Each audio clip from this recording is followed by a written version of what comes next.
Anime ini menceritakan tentang seorang pria bernama Fate Graphite. Sejak lahir, dia memiliki skill yang membuatnya tidak bisa naik level. Selain mempengaruhi kekuatannya, skill itu juga memiliki efek samping yang membuatnya rakus dan tidak pernah merasa kenyang. Di dunia yang segalanya ditentukan oleh kekuatan, Fate selalu direndahkan oleh orang lain. Untuk mendapatkan uang, Fate menggantikan tugas menjaga benteng yang seharusnya dikerjakan oleh kesatria suci. Kesatria yang mempekerjakannya memiliki sifat yang buruk. Selain sombong dan pemalas, mereka sering menindas rakyat biasa dan orang lemah seperti Fate. Meskipun Fate selalu menurutinya, mereka tetap saja menindasnya hingga melakukan tindak kekerasan tanpa alasan yang jelas. Untungnya, tidak semua kesatria memiliki sifat buruk seperti mereka. Saat Fate ditindas, Roxy segera datang menolongnya dan menegur orang-orang yang menindasnya. Bahkan, Roxy meminta Fate untuk melapor kepadanya jika dia diperlakukan seperti itu lagi. Di malam hari saat Roxy berjaga, Fate melihat sekumpulan perampok. Kemudian, setelah Fate melaporkannya, Roxy segera menangkapnya. Sementara itu, Fate diminta menggantikannya untuk menjaga gerbang. Saat salah satu perampok mencoba kabur lewat gerbang, Fate memberanikan diri untuk melawannya. Meskipun ketakutan, Fate berhasil mengalahkan perampok tersebut sehingga menyebabkan skill kerakusannya mulai aktif. Saat skillnya aktif, Fate mendapatkan beberapa kemampuan seperti telepati dan penilaian. Dengan kemampuan tersebut, Fate bisa mendengar suara hati Roxy yang saat itu mengkhawatirkannya. Sebagai terima kasih atas bantuannya, Roxy menawarkan Fate untuk bekerja di tempat keluarganya. Dengan demikian, Fate bisa terlepas dari orang-orang yang selalu menindasnya. Setelah mengetahui statusnya mulai meningkat, Fate berasumsi dia mungkin bisa mengalahkan monster. Oleh karena itu, dia berencana menggunakan uang tabungannya untuk membeli senjata. Karena uangnya hanya sedikit, dia hanya bisa membeli pedang jelek saja. Namun, dengan skill penilaian dan telepati miliknya, dia berhasil menemukan pedang yang cocok untuknya. Meskipun kotor dan sedikit rusak, ternyata pedang itu sangat tajam dan tidak mudah hancur. Dengan pedang tersebut, Fate mampu membasmi monster setingkat goblin dengan sekali serangan saja. Hal ini menyebabkan status kekuatannya meningkat pesat melebihi prajurit berpengalaman. Selain itu, dia juga sudah tidak merasa kelaparan lagi.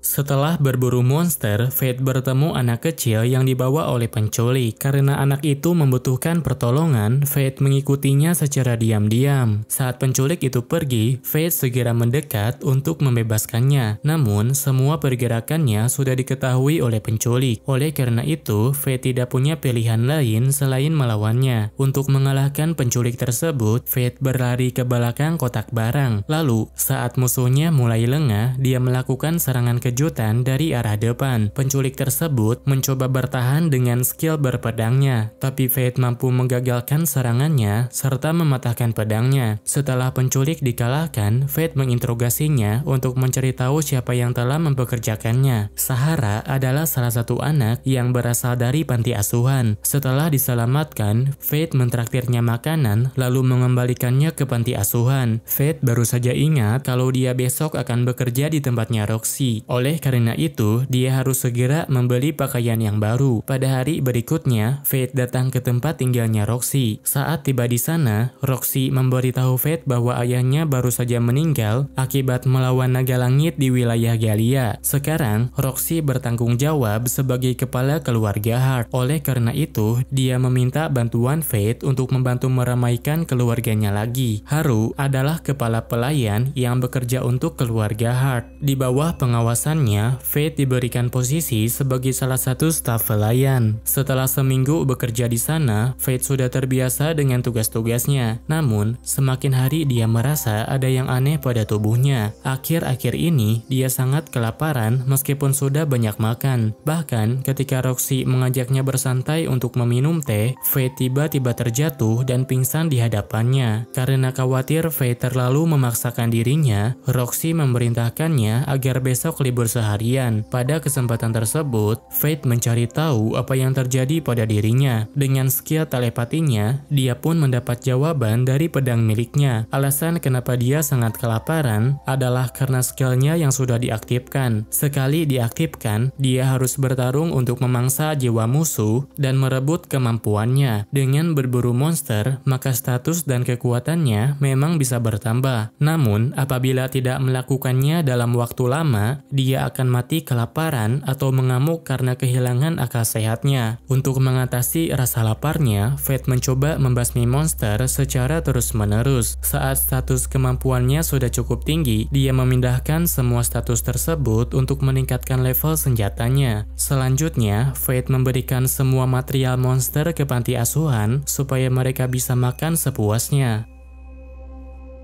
Pada suatu pagi, Roxy diam-diam pergi keluar sendirian dengan menyamar menjadi rakyat biasa. Karena Fate memergokinya, Roxy mendapatkan ide untuk memberinya misi menjadi pengawalnya. Karena sedang menyamar, Roxy meminta Fate untuk memanggilnya Rocky, sedangkan Fate dipanggil dengan sebutan Faye. Saat berjalan berdua, Roxy sempat memeriksa pedang yang dibawa oleh Fate. Pedang itu terlihat agak tumpul, sehingga Roxy menyarankan untuk diperbaiki. Kemudian, saat mereka berada di pasar, Fate sempat mencoba anggur yang dipetik dari ladang keluarganya. Hal ini membuat Roxy keceplosan sehingga penyamarannya hampir terbongkar. Tak berselang lama, semua orang waspada karena kesatria suci hendak lewat. Kesatria itu tiba-tiba saja mendekati Fate hanya karena dia lapar dan perutnya berbunyi. Fate sudah meminta maaf kepadanya, tapi kesatria itu malah akan menendangnya sehingga Roxy harus turun tangan. Untuk mengatasi situasi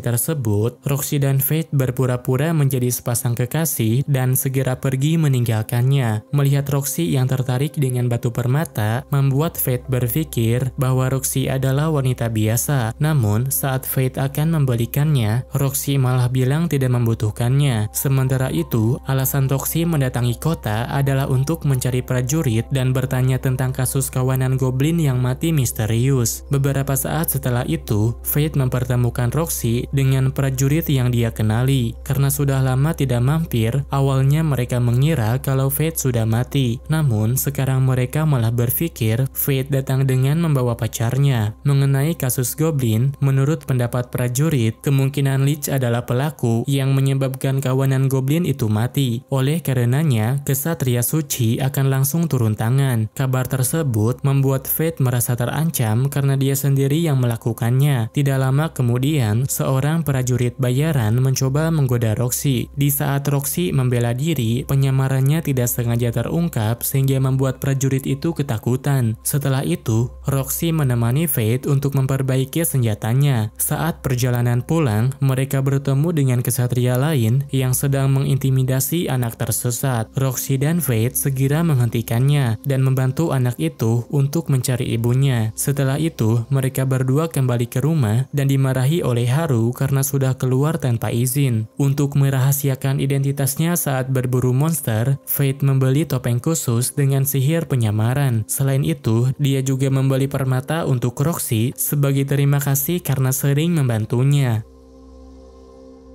Saat musim panen, Roxy kembali memberikan tugas khusus kepada Fate. Kali ini, dia mengajaknya ke lahan anggur yang dikelola oleh keluarganya. Saat tiba di tempat tujuan, mereka disambut secara langsung oleh ibunya Roxy. Pada kesempatan itu, Roxy memperkenalkan Fate pada ibunya. Kemudian, Fate diminta untuk mendekat, lalu tiba-tiba ditanya apakah dia menyukai Roxy. Pertanyaan tersebut tentu saja membuat Fate bingung dan Roxy salah tingkah. Namun, saat ibunya menjelaskan bahwa dia hanya menanyakan pendapatnya sebagai kepala keluarga, Fate mengatakan bahwa dia sangat menghormati Roxy dan ingin selalu melayaninya seumur hidup. Perkataan itu membuat Roxy malu-malu hingga memilih untuk kabur. Ketika masuk ke kamarnya, Roxy mengingat momen saat berlatih dengan ayahnya. Saat itu, dia bertekad untuk menjadi kesatria yang bisa akrab dengan semua orang. Sementara itu, Fate dan pekerja yang lain sedang sibuk memanen anggur. tidur. Ketika ngobrol dengan pekerja, dia mendapat informasi bahwa kobold akan datang dari pegunungan utara. Alasan Roxy datang ke sana mungkin untuk membasmi monster tersebut. Kemudian pada sore harinya, Roxy menyuruh Fate untuk pulang duluan. Saat akan pulang, kebetulan dia bertemu dengan seorang cewek yang memiliki mata seperti dirinya. Setelah berkeliling membagikan anggur, Roxy segera menyusul Fate. Menurutnya, cewek yang barusan lewat itu berasal dari Galia, suatu benua yang memiliki kekuatan militer dan telah musnah akibat dari invasi monster. Pada hari berikutnya, Roxy beserta para pengikutnya pergi ke gunung untuk memata-matai para monster.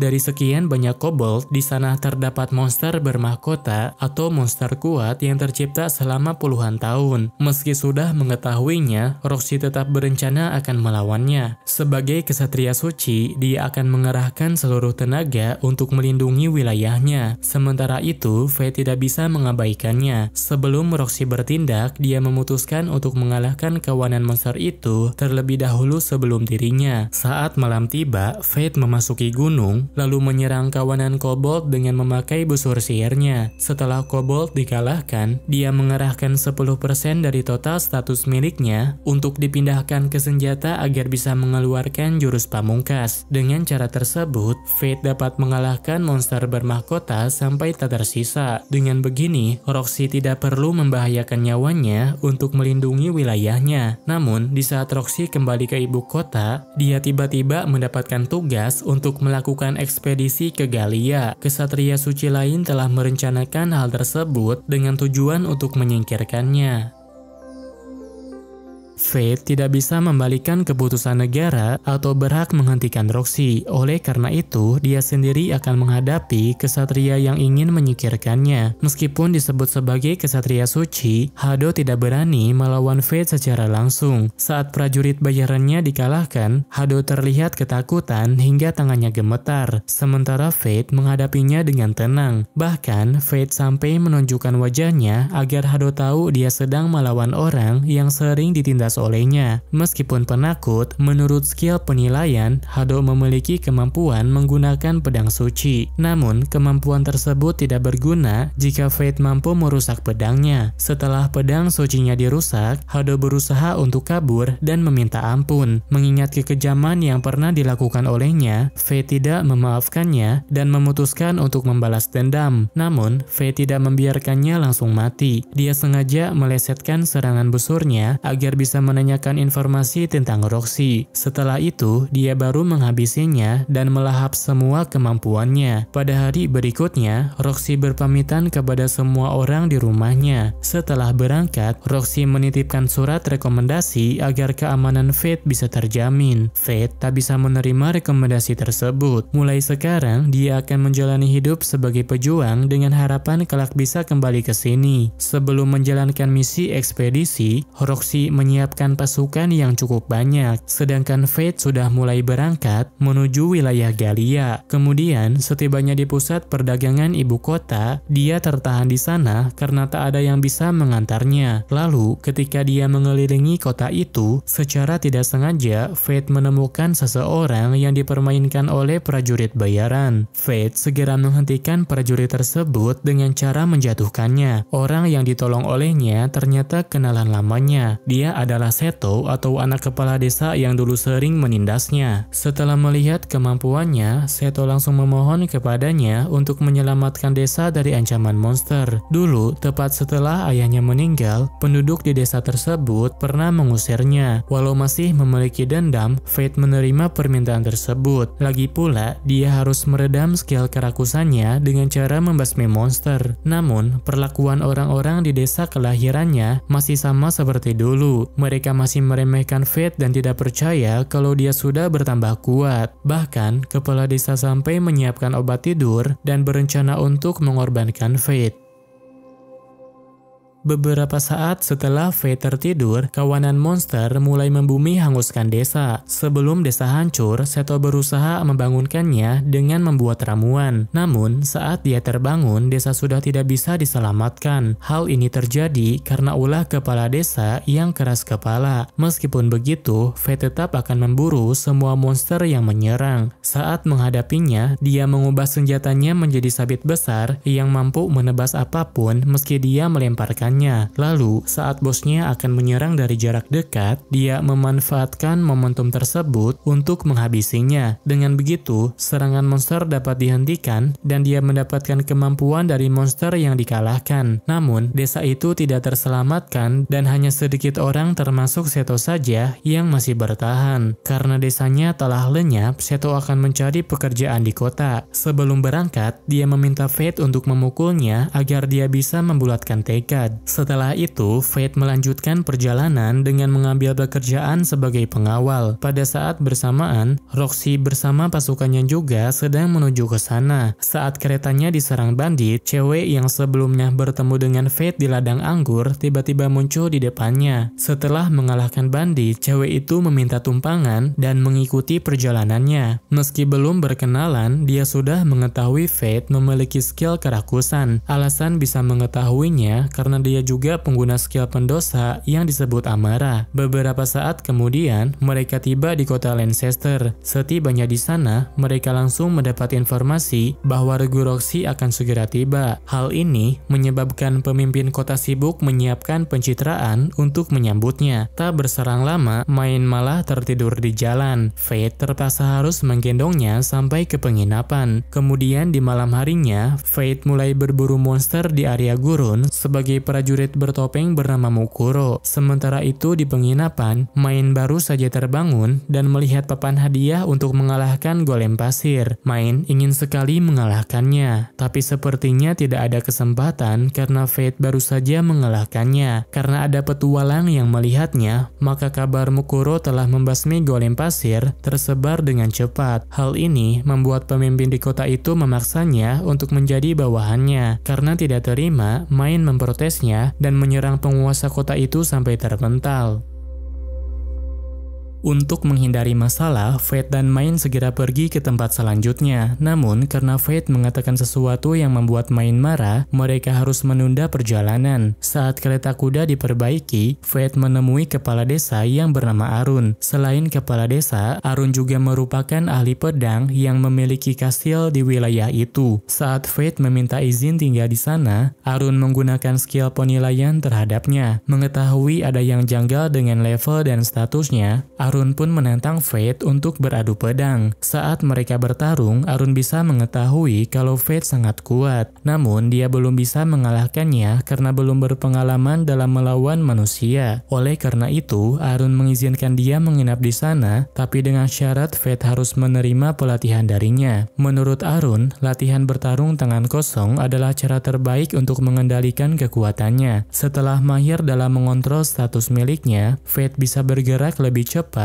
dan mampu menangkis pedang meski menggunakan ranting biasa. Saat mereka berlatih, Main memperhatikannya dari kejauhan. Karena sudah lapar, Main segera pergi ke dapur dan memakan persediaan makanan yang ada. Pada suatu malam, Fate merasakan keberadaan monster yang ada di dalam kastil. Saat menanyakannya, Arun bilang dulunya itu adalah kastilnya, tapi sekarang dikuasai oleh Lich karena ada monster menyerang hingga menyebabkan keluarganya meninggal. Mendengar info tersebut, Fate tertarik untuk pergi ke sana. Arun tidak menghalanginya. Dia justru akan ikut bersamanya karena ini kesempatan untuk membebaskan keluarganya. Sementara itu, Main bilang akan berjaga sambil minta bayaran koin emas. Beberapa saat kemudian, Fate dan Arun memasuki kastil. Saat tiba di sana, mereka menemukan keanehan di mana penghuni kastil masih hidup dan baik-baik saja. Setelah dicari tahu, ternyata itu hanya sihir ilusi. Saat Arun berhadapan dengan keluarga keluarganya, Fate pergi ke belakang untuk mencari Lich. Fate bisa saja memangsa mayat yang dikendalikan dengan skill kerakusannya, tapi agar jiwa mereka tidak menderita, dia memilih untuk memakai pedang suci dan melakukan serangan gabungan bersama Arun. Dengan begini, Lich beserta mayat yang dikendalikan dapat dikalahkan. Setelah urusannya selesai, Arun memberikan emas kepada Main sesuai janji sebelumnya. Pada saat yang sama, dia ingat pernah bertemu dengannya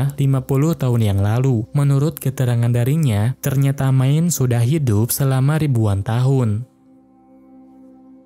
Tidak lama setelah Fate dan Main menaiki kereta kuda, Main menghabiskan persediaan makanan dan malah tidur di pangkuannya. Pada saat yang sama, Roxy dan kelompoknya baru saja tiba di wilayah Hausen. Hal ini menandakan bahwa mereka sudah dekat dengan perbatasan Galia. Ketika berada di sana, mereka menyempatkan diri untuk melihat kastil. Berhubung hawa keberadaan monster di kastil itu sudah hilang, mereka berasumsi mungkin saja sudah dilakukan pembasmian. Kemudian, Arun datang menyambut mereka. Meskipun Roxy baru pertama kali melihatnya, Arun sudah mengenalinya karena dia merupakan teman ayahnya dan juga orang yang memberinya nama. Roxy bertanya apakah dia yang telah menyingkirkan Lich di kastilnya. Lalu Arun bilang bahwa itu berkat seseorang yang bertarung di sisinya. Roxy penasaran dengan orang tersebut, namun Arun tidak bisa memberitahu namanya karena Fate meminta untuk merahasiakannya. Di sisi lain, Fate dan Main sudah sampai di wilayah reruntuhan. Di pusat reruntuhan tersebut terdapat kimera atau senjata biologis yang dikembangkan oleh Galia di masa lalu. Main mengatakan bahwa jika jiwanya masih utuh, makhluk itu tidak akan mati. Oleh karena itu, dia ingin agar Fate melahap jiwanya dengan skill kerakusan miliknya. Setelah mengatakan hal itu, Main langsung menyerangnya. Kemudian, saat kimera mulai bangkit, Fate melihat ada seorang wanita di dalamnya. Awalnya, Fate tidak tega untuk menyerang, makanya Main menegaskan bahwa itu hanya monster berwujud manusia. Di saat kimera menyerang, hanya Main saja yang bergerak melawannya, sedangkan Fate hanya terdiam, sehingga membuatnya teringat saat Roxy sering melindunginya. Fate tidak ingin berdiam diri saja, dia segera mengaktifkan skill kerakusannya meskipun masih kesulitan mengendalikannya. Untuk menghentikan pergerakan kimera, Fate mengerahkan skill busur yang bernama badai pasir. Lalu, ketika dia menebasnya menggunakan sabit, kimera itu kesakitan dan mencoba untuk kabur darinya. Saat ini, mereka sudah tidak punya banyak waktu. Oleh karena itu, Main meminta kepada Fate untuk melompat dan segera melahap jiwanya. Hal ini menyebabkan Fate bisa melihat kenangan masa lalu dari inti kimera tersebut. Ternyata, inti kimera itu adalah manusia kenalan lamanya Main. Setelah bertarung, Main akan melanjutkan tujuannya, yaitu membangun ulang desanya yang sudah hancur. Sementara itu, Fate pergi ke Babylon atau wilayah perbatasan yang menghubungkan Galia.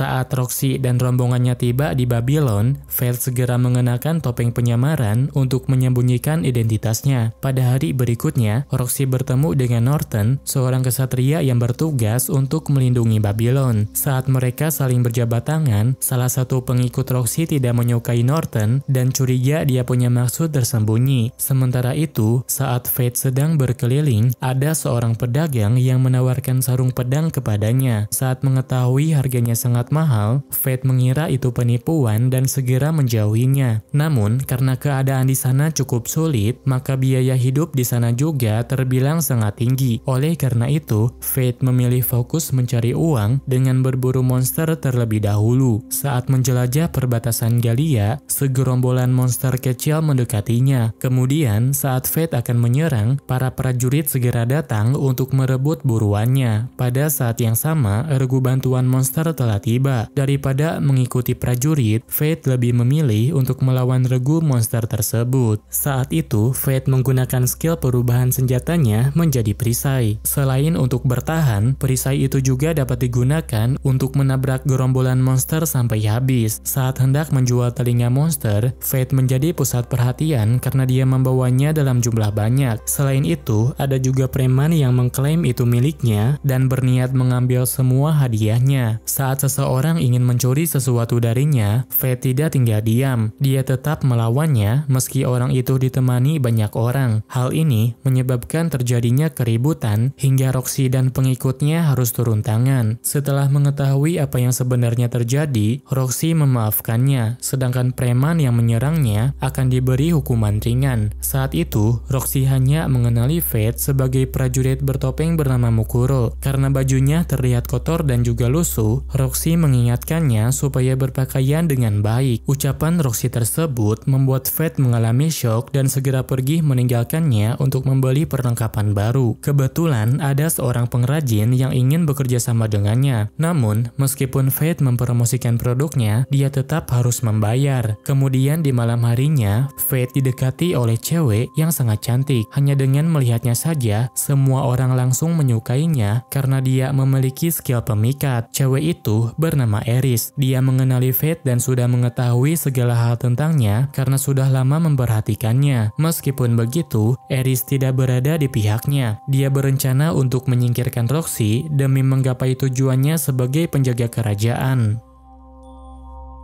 Norton memberi laporan kepada Roxy bahwa regu pengumpul Galia telah hilang. Mendengar kabar tersebut, Roxy dan pasukannya segera bersiap untuk menyelamatkan mereka. Pada saat yang sama, Fate membutuhkan material khusus untuk membuat sarung pedangnya. Karena material itu sangat langka, maka dia sendiri yang harus mencarinya di wilayah Galia. Dengan mengerahkan skill perisai, Fate menerobos perbatasan sambil membasmi monster yang menghalanginya. Sementara itu, Roxy dan regunya malah tersesat karena kompasnya tidak berfungsi dengan benar. Saat Fate beristirahat, dia menemukan salamander yang bersikap tidak biasa. Ketika Fate mengalahkannya, gerombolan salamander itu tidak memperdulikannya, seakan memiliki tujuan yang lain. Namun, saat mereka bertemu dengan Roxy, monster itu langsung menyerangnya. Serangan itu menyebabkan rekannya terluka parah. Kemudian, saat Roxy dalam bahaya, Fate segera datang untuk menyelamatkannya. Roxy berterima kasih kepadanya. Dia bilang kalau Mukuro tidak ada, dia akan kehilangan pasukannya. Fate bilang tidak perlu berterima kasih. Terlebih, dia penasaran soal simbol aneh yang tertanam di tubuh monster. Setelah itu, Fate melanjutkan pencarian material di tebing besar, sedangkan Roxy akan mencari regu yang hilang. Saat berada di wilayah hutan, Fate melihat Chimera yang tertimbun di bebatuan. Karena jejak mereka ada banyak, Fate berasumsi sebagian sudah bangkit dan sedang mengincar Roxy. Oleh karena itu, dia segera pergi ke arah Roxy untuk melawan Chimera yang mengincarnya. Fate memberi tahu Roxy bahwa Chimera memiliki kelemahan tepat di bagian intinya. Karena itu, dia mengajaknya bekerja sama untuk menyerang di bagian kelemahannya. Saat Chimera mengeluarkan api, Miria menahannya dengan skill senjatanya. Setelah serangannya sudah berhenti, Roxy menyuruh pasukannya untuk mundur, sedangkan dia dan Mukuro akan mengurus sisanya. Meskipun baru yang pertama, Fate merasa jika bertarung bersama Roxy lebih mudah daripada bersama orang lain. Namun, saat akan menghabisi yang terakhir, mereka malah terjatuh ke dalam lubang yang sangat dalam. Kejadian ini hampir menyebabkan penyamaran Fate terbongkar. Meskipun sudah memakai topengnya lagi, Roxy tetap merasakan dia seperti seseorang yang dia kenal. Karena skill rakusnya tiba-tiba aktif, pada akhirnya Fate mengincar Chimera sendirian dan kebetulan menemukan material yang dia butuhkan.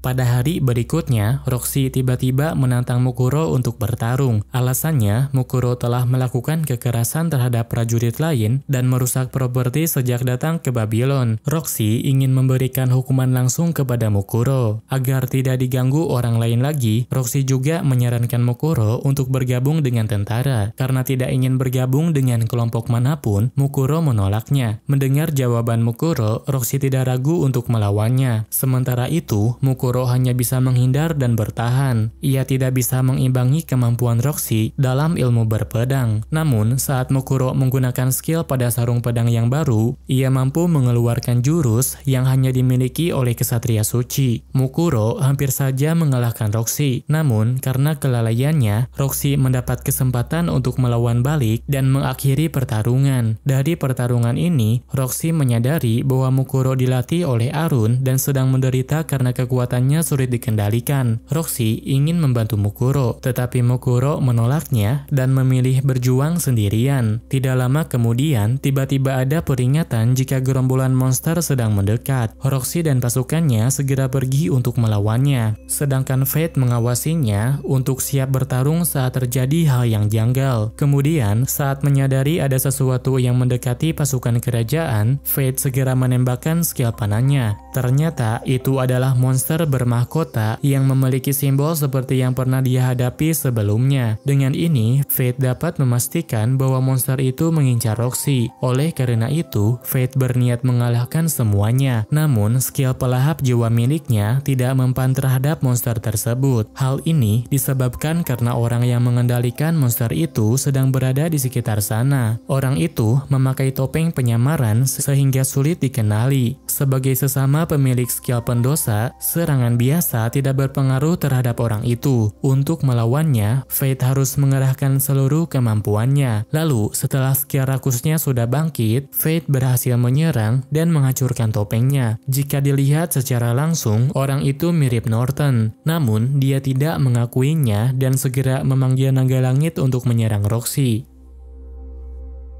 Saat naga langit menyerang, Fate segera datang untuk melindungi Roxy. Serangan naga itu berhasil dipantulkan, tetapi menyebabkan topengnya hancur sehingga penyamarannya terungkap. Saat Roxy memanggil namanya, Fate meminta maaf karena sudah membohonginya. Dia juga berterima kasih atas segalanya, lalu kembali menghadapi naga langit sendirian. Sementara itu, Roxy hanya bisa menangis sambil memanggil namanya. Untuk melumpuhkan pergerakan naga langit, Fate menggunakan skill penjara tak terbatas. Dengan cara itu, dia bisa menghadapi Norton 1 lawan 1. Namun, menggunakan skill itu secara terus-menerus dapat mengurangi kekuatan serangannya, sehingga menyebabkan pergerakannya mudah terbaca. Pada akhirnya, Norton lebih unggul karena berhasil menebas lengan kirinya. Meskipun begitu, Fate tidak menyerah. Dengan kehilangan tangannya, dia justru bisa membuat lawannya lengah. Saat Norton lengah, dia menggunakan skill ilusi lalu menyerang di belakangnya. Sekarang yang tersisa tinggal naga langit. Saat melawannya, Fate melemparkan senjata miliknya lalu memukulnya sekeras mungkin. Lalu saat naga itu terdiam, dia menebas satu persatu bagian tubuhnya hingga naga itu terjatuh ke tanah. Dengan begini, ancaman naga langit sudah teratasi. Namun, tepat setelah memangsa naga langit, skill kerakusannya mulai aktif menyebabkan Fate tidak bisa lagi mempertahankan kewarasannya. Agar tidak menimbulkan kerusakan saat dia mengamuk, Fate memutuskan untuk mengembalikan semua statusnya kembali seperti semula. Kemudian, saat Main datang untuk mengakhiri penderitaannya, Roxy segera menghentikannya. Sambil memarahinya, Roxy menanyakan apa yang barusan ingin dia lakukan. Sedangkan Fate memalingkan pandangannya karena dia tidak ingin membuat Roxy membencinya. Roxy mengatakan mana mungkin dia membencinya hanya karena hal seperti itu. Fate diminta untuk tidak pernah berpikir untuk menanggung semuanya sendirian. Setiap perkataan Roxy ternyata bisa membuat Fate kembali tenang. Efek samping dari skillnya juga perlahan mereda sehingga Fate terselamatkan. Beberapa hari setelah kejadian tersebut, Main dan Eris menemuinya. Setelah mengetahui bahwa Norton dikendalikan oleh senjatanya, Eris mengakui kesalahannya dan berjanji tidak akan mengganggu Roxy lagi. Kematian naga langit telah membawa negeri ini ke fase baru. Karena kekuatan Fate sangat diperlukan, Eris mengajaknya ke suatu tempat untuk menyembuhkan tangannya. Saat Fate sudah pergi, Roxy datang ke penginapannya. Kemudian, dia menemukan surat yang ditinggalkan olehnya. Dalam surat itu, Fate mengatakan sekarang mereka belum bisa bertemu, tapi suatu saat nanti dia pasti akan kembali ke hadapannya.